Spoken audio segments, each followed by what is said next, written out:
this episode of Left Off the Map, Henry Terry and world champion axeman David Foster will continue their exploration of the untouched west coast of Tasmania, visiting a classic old theatre and learning a bit about Huon pine. Then I'll return to the rolling hills of the Ashgrove family farm to cook with the farm manager Paul Bennett and use a family heirloom to create butter from Ashgrove's pure cream for a dish that really relies on the quality of the butter.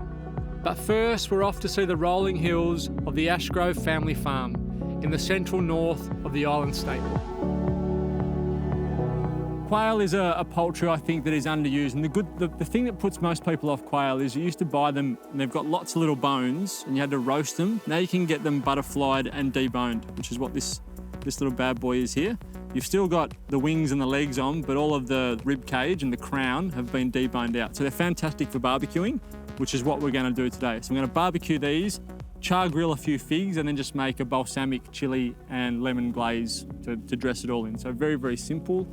Again, every time we cook on charcoal and on the Ozpig, it's about simplicity. Especially because normally if you're doing so, you're out somewhere beautiful, like I am today. We're at Ashgrove, which is a fantastic dairy farm in sort of the northeast, close to the northwest of Tasmania. Elizabethtown is just over there if I'm pointing in the right direction. Delarane's a little bit further along, and home for me is a little bit further along the coast that way. And it is the middle of summer, which is why it looks so dry at the moment. Normally this is lush green and there's green grass as far as you can possibly see, so it's heaven for a cow. But enough of that, we're gonna get back to this dish. I'm just waiting for this charcoal to really heat up on that pan. I want it to be nice and hot. These aren't gonna take long to cook, so I want to be able to get some color without overcooking them, so I need a nice hot pan. So it's 4 minutes to 5 minutes, and that's all they're gonna need. So once that gets nice and hot, I'll put these on skin side down, 2 to 3 minutes on one side where the skin can protect it and we'll get some color on the skin, then a minute or so on the other side. They'll come off onto the warming plate, and then we'll put our figs on. So we'll just cut our figs in half and char them on the charcoal as well.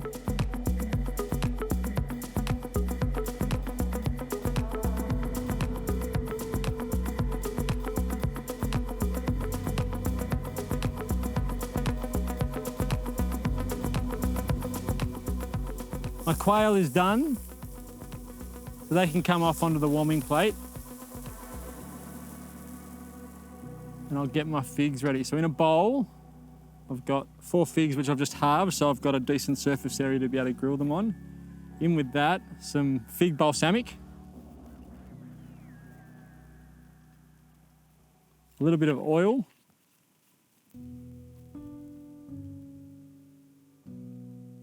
Some salt.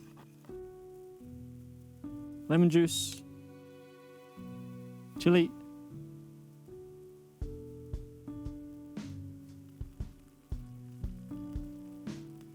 and I'll basically make the same dressing, which I'll drizzle over the top of my quail. I just want to coat these figs first. Into the grill.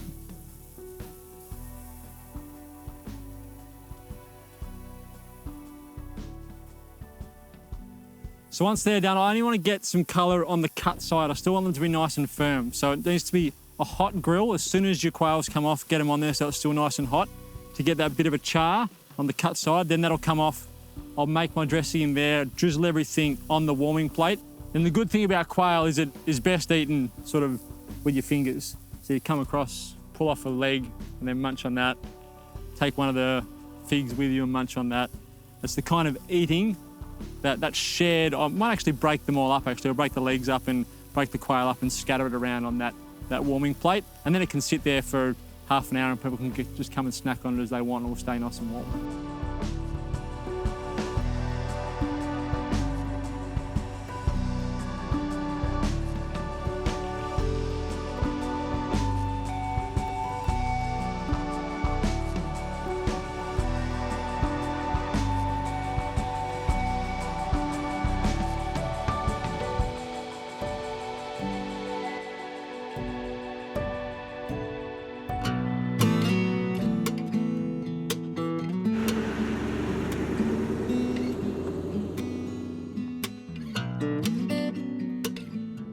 Well, that place was eye-opening. I couldn't believe all the history that they preserved so perfectly there.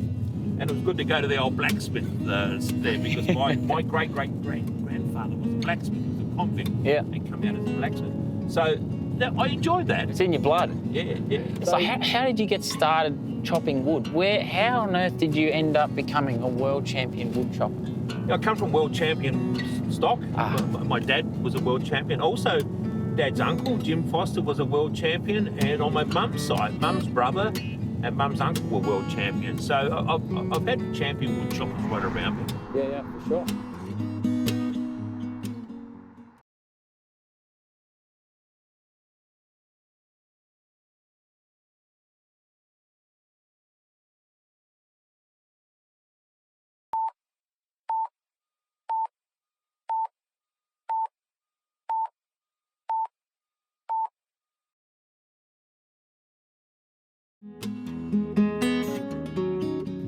I think we should head off to the Paragon Theatre in Queenstown.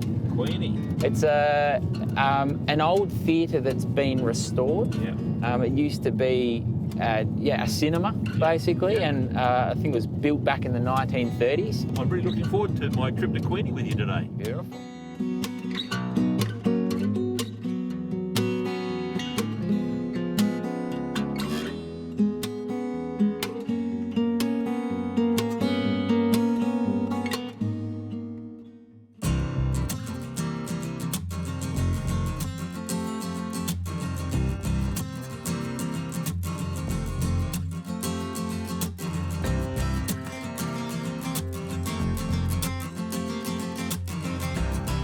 Joy, tell us about the Paragon Theatre. Well, what a story it is. It's quite a long one, so we'll try and condense it a little bit. So a group of businessmen got together in 1933 and decided that the hall that was here, that used to show old black and white movies, probably needed upgrading. So they demolished that and then they built this beautiful building that we have here. So it opened in 1933. Mae West, She Done Him Wrong was the first movie they played here. Wow. And we played that again 75 years later on its anniversary. And that's something you're doing today. You're playing classic movies here at the theatre. We are. Awesome. Yeah. No, but I just love the memorabilia side of it, all that history that's been saved, which is fantastic. And so it brings that ambience. Yeah, and having things like original 1933 movie posters from here so cool. is just so precious to have those sorts of things. So, yeah. It's like stepping back in time, isn't it? Everything's old and original. You've got the old projector and everything. It's just got an amazing sort of feeling about it. Yeah. A real atmosphere. Awesome. Now, Joy, not only do you have the pictures, but you've got a stage, which you do have other things happening here as well. Yeah, that was our project for this winter. Our main project was to put the stage in because we have events on a fairly regular basis. We've had some big concerts here. And This place full would be unreal, wouldn't it? It is. The noise, how it sort of just... Yeah, and it's really good sound in here. They built it very well. So really appreciate your time today. Are we able to catch a movie? Absolutely. All right, cool. Good. Where's the food?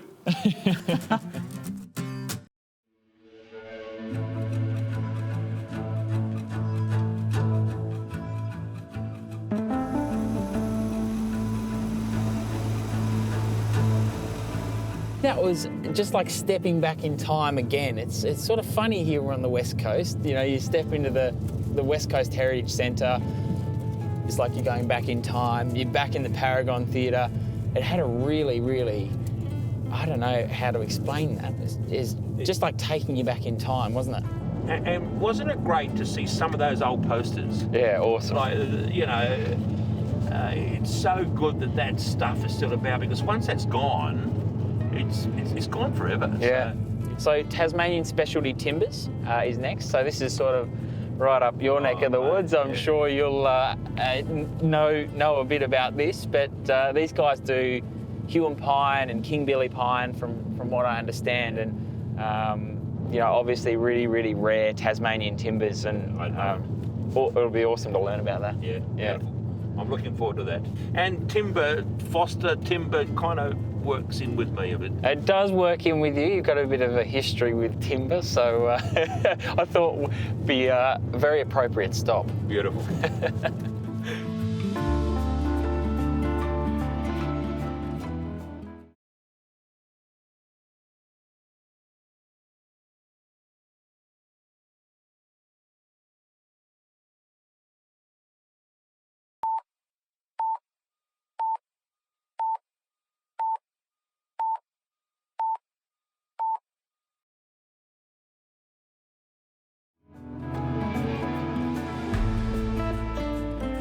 Hello. Hello. Must be David. Yeah, how are you, Diane? Good to see you. Diane, I'm Henry. Hello, Henry. Nice to meet you. Yeah.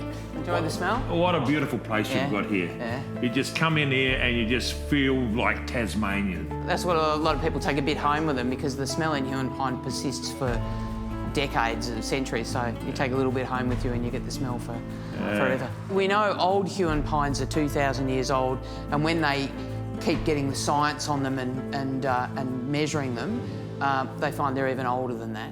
So most of these timber trees are the other side of 1,000 years. So Diane, what makes Huon pine last so long? It's got an oil in it called methyl eugenol. There's a lot of things with some methyl eugenol in them. But the thing with Huon pine is it's the absolute quantity in it. The timber is suffused with this oil, and it's what makes the smell here. So methyl eugenol makes it anti-rot, anti-fungus, anti-insects. But it's not grown anywhere else. This is not found It grows anywhere? only in the river valleys of Western Tasmania, from the Huon River round to the Pieman. You know, when you start looking at something 2,000 years old and you've got a piece of this at home, Yeah. and that smell stops with you the whole Forever. time. It's there Yeah. forever, and Yeah. it really is quite unique. Oh man, yeah. Well, thank you very much for your time, Diane. We Pleasure. might pop next door Yeah, and go have and a look at go and what have a look this at the can be beautiful turned stuff they into. make into. Yeah. We might come back and I might get some of those 50-cent pieces. I think just take home and just put in my Yeah. car.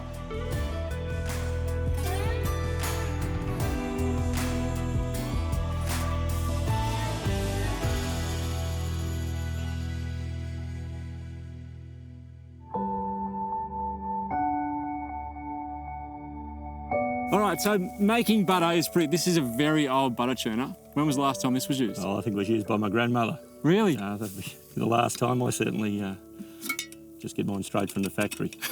That makes it a lot easier. But basically, in a really, really basic form, we're trying to separate the butter fat or the fat from the whey. Is that right? From the liquid, yeah. The liquid, yeah. Yeah. So we just beat it. It'll stiffen up and hopefully some butter will approach.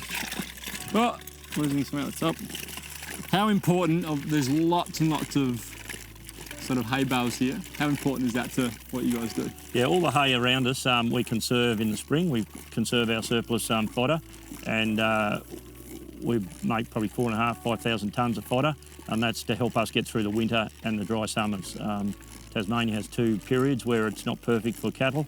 One is in the winter when it's too cold for the grass to grow, and the other in summer where it's too dry. Well, Tasmania's developed an enormous amount of water resources, so we can irrigate and sustainably produce grass through the summer. But in the winter, it comes down to hay and silage to get the stock through, because behind us are the Western Tiers, and they'll be covered in snow in winter. So I was going to say, you've had snow here before. I've been out here and it's been white. yeah, it's a pretty rarity. Every 2 or 3 years we have snow which settles on the ground, but we have a lot of frost, a lot of wet weather through. It's what Tasmania's known for, the 4 seasons, and they're very distinct, and that gives us a lot of advantages in slow growing the food. Slow growing the grass produces great flavour in all the products, so it's what sets Tasmania apart. What's the busiest time of year for a dairy farmer? It's always, it doesn't really stop. This time of year it's quite nice when we've got the harvest in. We know we're secure for the next 12 months and we can feed the cows, so we don't have a lot of worries. So now it's about rounding up the hay, putting it in the sheds. The most intense time is at calving time because of all the animal health issues that come with calving. We have to make sure that the cows are 100% fed right. They've got all the vitamins and minerals, and it's exactly the same. My wife hates me saying this about ladies who are pregnant and about to give birth. The cows go through all the same things and have to be cared for exactly the same way. How many calves do you have a year? We have just on 2,500 cows, and every one of those cows calves every year to produce milk for the factory and the business here at Ashgrove. So we have 2 herds. One's calved in the spring and 2 herds that calve in the autumn for winter milk. So we only get our cows to milk for 300 days, and then they have sort of between 60 and 90 days off, depending on when they calve, before they get back into the milking cycle again. All right, your turn. Oh, come on, Ben. You said you haven't done it for a while. I don't want to steal all the fun. Exactly. I've got it to the cream component. You can take it to the butter. It was a cream when we started. That's true, with the whipped cream component, I mean. All right. It's at a stiff peak at the moment. Stiff peak. Yeah. It's a very chef term. I've always found that with your cream, there is the difference between a stiff peak and then splitting it and creating butter is very small. It's a high fat content in this, isn't it? Yeah, well, it's just unadulterated, which is, it's straight out of the paddocks around us here, into the factory, into the bottle. So there's just nothing in between, nothing added, nothing taken away is what we like to say. 43 grams of fat. That is a high fat content. That's when you know it's pure cream. Yeah. That's flavour. Yeah, well, fat is and I like the ingredients list. It's just natural cream is the ingredients list. Milk, yeah. Yeah, well, fat is the thing that carries flavour. Yeah, there's no chemicals, no preservatives, no thickness, no anything added, so. It's just cream. We'll let the cows do the work, because they're better at it than us, obviously. I'm starting to split now, I can see it. You and I churning here through.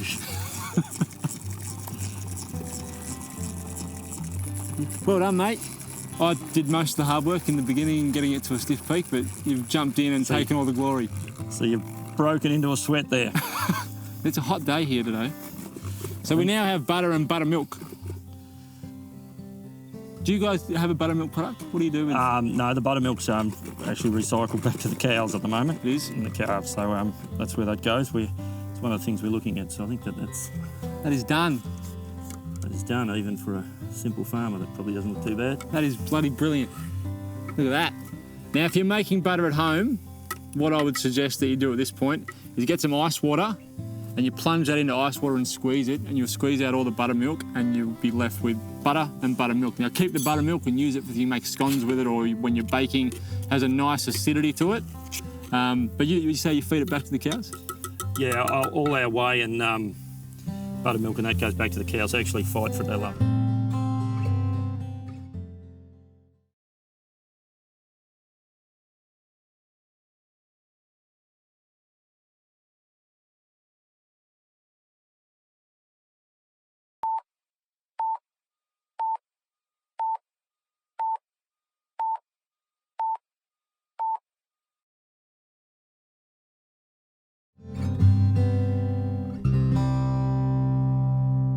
Paul has just left. He's gone back to manage the farm, which is probably what he should be doing, which he does a fantastic job at. I've always been a huge advocate of Ashgrove, always been a huge advocate of Paul as the perfect example of what modern farming should look like, especially here in Tasmania, where we are known for our farming practices. I'm going to cook. I churned some butter. I gave it to him when it was basically done, and he finished it off so that he could look like he was doing all the hard work. We've got some butter in here, which I'm going to use. I'm going to flavour this butter. So I've got some sesame seeds and some arame, which is just like a sea vegetable, which has just been thinly sliced and dried. I need to get some of the butter and pop into a container. I'm going to sit it on the warming plate and the butter will melt slowly, and the flavour of the arame, of that seaweed, and the flavour of the sesame seed will work its way into the butter. Then I'm going to peel some corn and just char some corn over our barbecue plate and just brush it with that butter as it cooks. So a really simple recipe, which all the good things in life are simple. I don't mind if I take some of the buttermilk with me in this. Just want a couple of spoons full of our fresh made butter.